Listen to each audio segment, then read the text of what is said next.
ஆழ்மனதின் அற்புத சக்தி. Chapter 2 part 3. புறத்தூண்டுதல் குறித்து சில கருத்துக்கள். புறத்தூண்டுதல் என்னும் சொல்லுக்கு மற்றவரிடமிருந்து வரும் தூண்டுதல்கள் என்று பொருள். எல்லா காலங்களிலும் உலகின் ஒவ்வொரு பகுதியிலும் தூண்டுதல் சக்தியானது மனித குலத்தின் வாழ்விலும் எண்ணத்திலும் பெரும் பங்காற்றி வந்துள்ளது. அரசியல் சார்புகளும் சமய நம்பிக்கைகளும் கலாச்சார பழக்க வழக்கங்களும் புற தூண்டுதல் மூலம் மக்களுடைய மனங்களில் ஆழப்பதிவதால் காலாகாலத்திற்கும் அவை தொடர்கின்றன.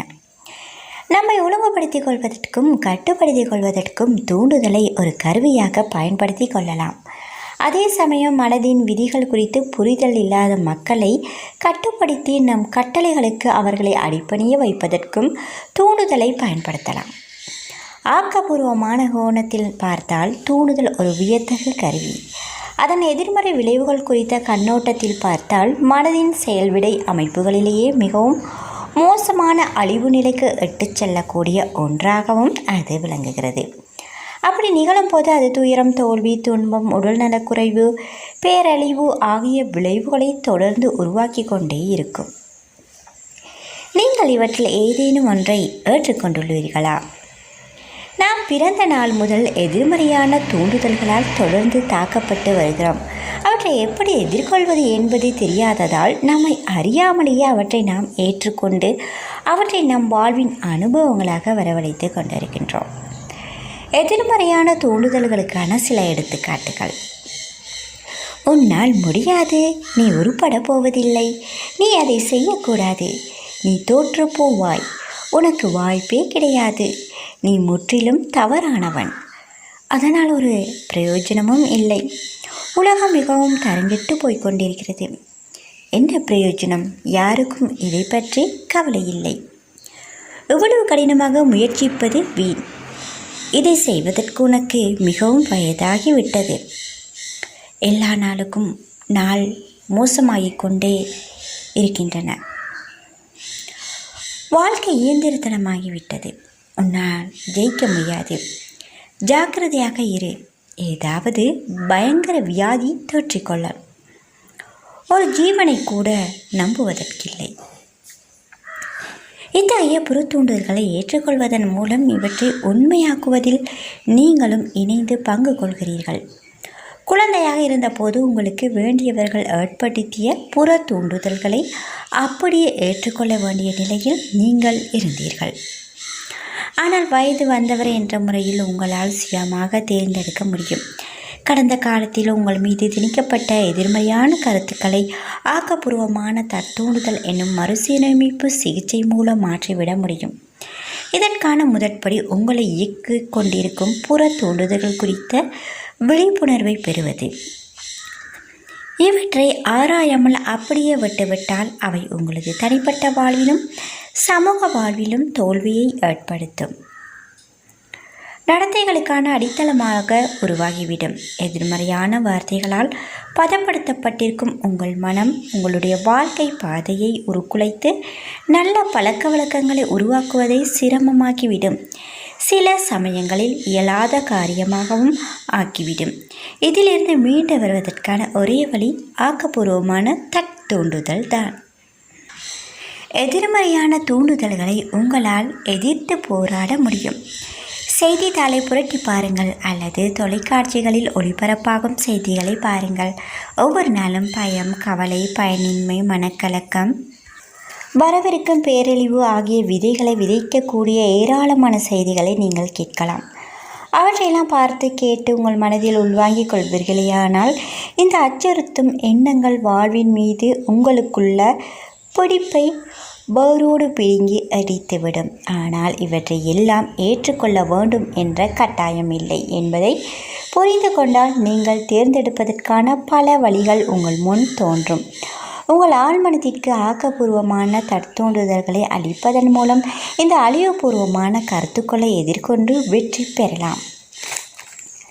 மற்றவர்களால் சீராக உங்களை நோக்கி செலுத்தப்படும் எதிர்மறையான தூண்டுதல்களை கவனியுங்கள். நீங்கள் அழிவுபூர்வமான தூண்டுதல்களின் தயவில் வாழ வேண்டிய கட்டாயமில்லை. இத்தூண்டுதல்களால் நாம் எல்லோரும் நம் குழந்தை பருவத்திலும் வாலிப பருவத்திலும் அதற்கு பின்னும் பெரும் கஷ்டங்களை அனுபவித்துள்ளோம். உங்கள் வாழ்க்கையை பின்னோக்கி பார்த்தால் பெற்றோர்களும் நண்பர்களும் உறவினர்களும் ஆசிரியர்களும் சக மனிதர்களும் எதிர்மறை தூண்டுதல்களுக்கான பிரச்சாரத்தில் எத்தகைய பங்காற்றியுள்ளனர் என்பதை நீங்கள் எளிதில் நினைவு கூறலாம். உங்களுக்கு கூறப்பட்டவற்றை ஊன்றி கவனித்தால் அவற்றின் ஊடாக தொக்கி நிற்கும் அர்த்தத்தை புரிந்து கொள்ளலாம். அவற்றில் பல ஒருவிதமான பிரச்சாரம் என்பதற்கு மேல் வேறொன்றுமல்ல என்பதை கண்டறிவீர்கள். உங்களுள் பயத்தை விதைத்து அதன் மூலம் உங்களை கட்டுப்படுத்துவதே அதன் உள்ளார்ந்த நோக்கமாக இருந்தது, இன்னும் இருந்து வருகிறது. இப்புறத்தூண்டுதல் முறை ஒவ்வொரு வீட்டிலும், அலுவலகத்திலும், தொழிற்சாலையிலும், கேளிக்கை விடுதியிலும் நடைபெற்று கொண்டிருக்கிறது. அவர்கள் அறிந்து செய்கிறார்களோ இல்லையோ, மக்கள் உங்களை நோக்கி ஏவும் பல தூண்டுதல்கள் அவர்களுக்கு பலன் தரும் வழிகளில் உங்களை சிந்திக்க வைப்பதற்கும் உணர வைப்பதற்கும் செயலாற்ற வைப்பதற்கும் குறிவைக்கப்பட்டவையே. தூண்டுதல் ஒரு மனிதனை எவ்வாறு கொன்றது? என்னுடைய தூரத்து சொந்தக்காரர் ஒருவர் படிக்கல் மூலம் குறி சொல்லும் ஒரு பிரபலமான பெண்மணியை சந்திப்பதற்காக இந்தியாவுக்கு சென்றார். அப்பெண் என் உறவினரின் இதயம் மோசமான நிலையில் இருப்பதால் அடுத்த அமாவாசைக்குள் அவர் இறந்து விடுவார் என்று கணித்தார். என் உறவினர் பயத்தில் உறைந்து போனார். அவர் தன் குடும்பத்தார் ஒவ்வொருவரையும் அழைத்து அக்கணிப்பை பற்றி கூறினார். தன் உயில் சரிவர உள்ளதா என்பதை உறுதி செய்து கொள்ள அவர் தனது வக்கீலை சந்தித்தார். நான் அவரை இந்த எதிர்மறையான எண்ணத்திலிருந்து விடுவிக்க முயற்சித்த போது கண்ணுக்கு புலப்படாத வியத்தகு சக்திகள் அப்பெண்ணிடம் இருப்பதாகவும் அச்சக்திகளை கொண்டு அவரால் தன்னை நாடி வருபவர்களுக்கு நல்லது செய்யவோ தீங்கிழைக்கவோ முடியும் என்று அவர் என்னிடம் கூறினார். இதை அவர் ஆழமாக நம்பவும் செய்தார். அமாவாசை நெருங்க நெருங்க அவர் அதிகமாக தன்னை தனிமைக்கு உட்படுத்தி கொண்டார். ஒரு மாதத்திற்கு முன்னர் இம்மனிதர் மகிழ்ச்சியாகவும் ஆரோக்கியமாகவும் சுறுசுறுப்பாகவும் திடமாகவும் இருந்தார். இப்பொழுது ஒன்றும் செய்ய இயலாதவராகிவிட்டார். கணிக்கப்பட்ட நாளன்று அவர் மாரடைப்பால் காலமானார். தானே தன் சாவுக்கு காரணம் என்பது தெரியாமலேயே அவர் இறந்துவிட்டார்.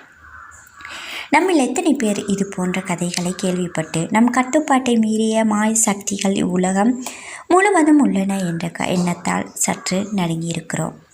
ஆம், இவ்வுலகம் முழுவதிலும் சக்திகள் இருக்கின்றன. ஆனால் அவை மாயமானவையோ அல்லது கட்டுக்கடங்காதவையோ அல்ல. மேற்குறிப்பிட்ட நபர் ஒரு சக்திமிக்க தூண்டுதலை தன் ஆழ்மனதிற்குள் புக அனுமதித்ததன் மூலம் தன்னை தானே கொன்றுவிட்டார். அவர் அதற்குறிக்காரியின் சக்திகள் மீது அபார நம்பிக்கை வைத்திருந்தார். அதனால் அப்பெண்ணின் கணிப்பை முற்றிலுமாக ஏற்றுக்கொண்டார். நம் ஆழ்மனம் எவ்வாறு வேலை செய்கிறது என்று நாம் கொண்டுள்ள புரிதலோடு இந்நிகழ்ச்சியை மீண்டும் ஒரு முறை பார்க்கலாம். ஒரு மனிதனின் பகுத்தறியும் வெளிமனம் எவற்றையெல்லாம் நம்புகிறதோ அவனது ஆழ்மனம் அவற்றை அப்படியே ஏற்றுக்கொண்டு அவற்றை நடைமுறைப்படுத்தும். என் உறவினர் அக்குறி செல்பவரிடத்தில் சென்றபோது எளிதில் தூண்டப்படக்கூடிய நிலையில் இருந்தார். அப்பெண் ஒரு எதிர்மறையான தூண்டுதலை அவருக்கு கொடுத்தாள். அவரும் அதை ஏற்றுக்கொண்டார். பயத்தால் உறைந்தார். தான் அடுத்த அமாவாசைக்குள் இறந்து விடுவோம் என்ற உறுதியான எண்ணத்தை தொடர்ந்து அசை போட்டு கொண்டே இருந்தார். இதை பற்றி எல்லோரிடத்திலும் கூறினார். தனது முடிவுக்கு தயாரானார். அவருடைய ஆழ்மனத்தால் ஏற்றுக்கொள்ளப்பட்ட அவரது பயமும் இறப்பு குறித்த எதிர்பார்ப்பும் தான் அவருடைய மரணத்தை தோற்றுவித்தன. அவருடைய மரணத்தை கணித்த அப்பெண்ணுக்கு தெருவோரம் கிடக்கும் கல்லுக்கும் மண்ணுக்கும் இருக்கும் சக்தியை விட அதிகமான சக்தி ஒன்றும் இருக்கவில்லை. அவளுடைய தூண்டுதல் மட்டுமே அவர் கணித்த மரணத்தை நிகழ்த்தும் சக்தி கொண்டிருக்கவில்லை. அவர் தன் மனதின் விதிகளை அறிந்திருப்பாரேயானால் அவளது எதிர்மறையான தூண்டுதலை அவர் முற்றிலுமாக நிராகரித்திருப்பார். அவளது வார்த்தைகளுக்கு எவ்வித மதிப்பும் கொடுத்திருக்க மாட்டார். தன்னுடைய எண்ணங்களாலும் உணர்வுகளாலும் மட்டுமே தான் கட்டுப்படுத்தப்பட்டு வழிநடத்தப்படுகிறோம் என்ற பாதுகாப்பான அறிவோடு அவர் தன் வாழ்க்கையை கவனித்து கொண்டிருந்திருப்பார். அக்குறிக்காரியின் கணிப்பு பீரங்கியை நோக்கி எரியப்பட்ட ஓர் இறப்பர் பந்தை போலாகியிருக்கும். தனக்கு எந்த தீங்கும் ஏற்படாத வண்ணம் அவளுடைய தூண்டுதலை ஆற்றல் இழக்க செய்து அதை காணாமல் போக செய்திருக்க முடியும். அதற்கு மாறாக தன்னுடைய மனதின் விதிகள் குறித்த அறிவின்மையாலும் விழிப்புணர்வின்மையாலும் அத்தூண்டுதல் தன்னை கொல்ல அவர் அனுமதித்து விட்டார். புறத்தூண்டுதல்களுக்கு சுயமாக உங்கள் மீது தாக்கத்தை ஏற்படுத்தும் சக்தி ஏதும் கிடையாது. அவற்றிற்கு கிடைக்கும் சக்தியெல்லாம் உங்கள் எண்ணத்தின் மூலம் அவற்றிற்கு நீங்கள் கொடுக்கும் சக்தி மட்டுமே. நீங்கள் அதற்கு உங்கள் மன ஒத்துழைப்பை தர வேண்டும். நீங்கள் அந்த எண்ணத்தை கொண்டு ஊக்கப்படுத்த வேண்டும். அக்கணத்தில் அது உங்களுடைய சொந்த எண்ணமாக மாறிவிடுகிறது. உங்கள் ஆழ்மனம் அதை உங்கள் அனுபவத்தில் கொண்டு வருவதற்கான வேலையை செய்ய துவங்குகிறது. சுயமாக தேர்ந்தெடுக்கும் வல்லமை உங்களுக்கு உண்டு என்பதை நினைவில் கொள்ளுங்கள். வாழ்க்கையை தேர்ந்தெடுங்கள், அன்பை தேர்ந்தெடுங்கள், ஆரோக்கியத்தை தேர்ந்தெடுங்கள்.